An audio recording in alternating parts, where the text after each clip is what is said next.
कराची पे जो है डाका डाला है, उसके हक पे डाका डाला है, तो ये डाका क्यों डाला है और एटीसी के तहत केसेस भी दाखिल किए गए सिंध हुकूमत की तरफ से? देखिए, पहली बात तो ये है कि पीटीआई के नसीब में ही धरने लिखे हैं, तो उनको देने दें, वो कोई इशू नहीं। और पीटीआई को कराची के लोगों ने बहुत बुरी तरह से मुस्तरद किया है, इमरान खान के नैरेटिव को मुस्तरद किया है। जहाँ तक जमात इस्लामी की बात है, जमात इस्लामी ने तवक्को से ज़्यादा नशिस्तें हासिल की हैं, और मैंने कल भी कहा कि उनका जो रिज़ल्ट आया है वो मैं समझता हूँ कि शायद एक सरप्राइज़ ज़रूर है। पाकिस्तान पीपल्स पार्टी का नतीजा सरप्राइज़ नहीं है। अगर तो पाकिस्तान पीपल्स पार्टी को सिंध हुकूमत को धांधली के ज़रिए अपना मेयर बनाना होता तो हम टारगेट करके 125 सीटें 120 सीटें निकाल लेते, ताकि हम आराम से अपना मेयर बना लेते। आज तो सूरत हाल ये है कि पाकिस्तान पीपल्स पार्टी जो भी हमारे नंबर्स हैं 93, 94, 95, उनकी बुनियाद पर हम मेयर नहीं बना सकते। हमें ज़रूरत पड़ेगी जमात इस्लामी की और दीगर जमातों की, तो ये तासुर ख़त्म होना चाहिए। दूसरी बात यह है कि मैं पिछले 3-4 दिन से ये कह रहा हूँ कि तमाम जमातों को मुख्तलिफ़ हलकों में नताइज पर एतराज़ात हैं, और तमाम जमातों ने रिकाउंटिंग के लिए या किसी और जो उनकी प्रेयर्स थी उन्होंने दरख्वास्तें दी हैं, आरओज़ को दी, डीआरओज़ को दी। और जमात इस्लामी जो 6 हलकों की बात कर रही थी, उन्होंने इलेक्शन कमीशन को लिखा, और इलेक्शन कमीशन ने कल उन तमाम जो उनकी दरख्वास्तें थीं उस पर 23 तारीख के लिए डेट भी फिक्स कर दी हेयरिंग के लिए।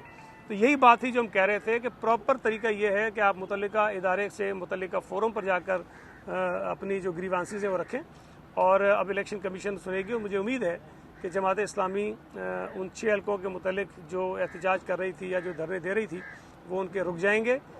एक और मैं आपसे करूँगा, ये भी बात पिछले 3-4 दिन से कह रहा हूँ कि मुख्तलिफ उम्मीदवारों ने जब रिकाउंटिंग की दरख्वास्तें दी हैं, हमने भी दी, हमारे ख़िलाफ़ भी दी गई हैं, तो वहाँ रिकाउंटिंग होती रही। लेकिन जहाँ पर जमात इस्लामी के ख़िलाफ़ रिकाउंटिंग होती है और उन्हें लगता है कि क्योंकि वोट्स कम हो रहे हैं तो वहाँ वो एहतजाज करते हैं, हंगामाराई करते हैं, उसको रोकने की कोशिश करते हैं, हर्डल्स पैदा करते हैं। और कल तो एक बहुत अफसोसनाक वाक़या हुआ है कि एक हलके की रिकाउंटिंग जब हुई और पूरा दिन वो रिकाउंटिंग को रुकवाने की कोशिश करते रहे, हंगामाराई होती रही, और बाद में जब रिकाउंटिंग मुकम्मल हो गई तो उसके बाद एक खातून रिटर्निंग अफसर हैं, उनके ऊपर हमला किया गया, उनकी गाड़ी तोड़ी गई, उनका ड्राइवर ज़ख्मी हुआ। उनको जब पुलिस बचाने आई तो वो पुलिस के 2 अफसर या 3 अफसर शायद वो ज़ख्मी हुए हैं, और उस खातून को धमकियाँ दी जा रही हैं कि हम तुम्हें छोड़ेंगे नहीं और तुम्हारे घर पर आकर तुम्हें नुकसान पहुँचाएंगे। तो मैं ये समझता हूँ कि हाफिज़ साहब को, जमात इस्लामी को सब्र का मुजाहरा करना चाहिए। अगर उस खातून ने गलत भी कर दिया है कानून के, तो आपके पास अगला फोरम मौजूद है, आप कानून के मुताबिक वो रास्ता इख्तियार करें, बजाय इसके कि आपके लोग जो हैं वो सड़कों पर इलाकों में गुंडागर्दी करें, लोगों को धमकियाँ दें, उसके हमलावर हों। ये रवैये मुनासिब नहीं है, और हमें इन इंतखाबात से कराची को बेहतरी की तरफ लेके जाना है। मैं बार बार कह रहा हूँ कि जमात इस्लामी से हम चीज़ों की तवक्को नहीं करते जो वो चीज़ें हो रही हैं। हाफिज़ साहब जिस किस्म की लहजा इस्तेमाल कर रहे हैं, जिस किस्म की बात वो कर रहे हैं, मैं समझता हूँ कि उन्हें ये बात सोचनी चाहिए कि जब अपने आप को मेयर का उम्मीदवार बनाकर पेश कर रहे हैं और वो मेयर या तो पीटीआई की सपोर्ट से बनेंगे या पीपल्स पार्टी की सपोर्ट से बनेंगे, तब भी किसी भी सपोर्ट से अगर वो मेयर बने तो कराची के मेयर का रवैया ये नहीं होना चाहिए जो इस वक्त हाफिज़ साहब का है।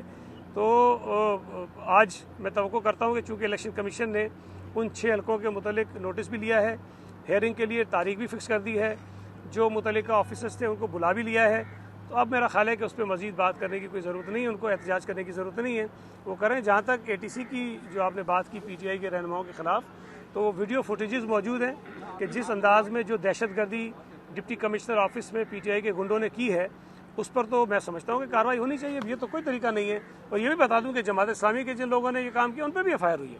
अगर कहीं और पीपल्स पार्टी के लोग करेंगे उन पर भी एफआईआर होगी, लेकिन एहतजाज पुरअमन करने का हक सबको है, गुंडागर्दी करने का हक किसी को भी नहीं है। जो भी करेगा उसके खिलाफ कार्रवाई कानून के मुताबिक होगी।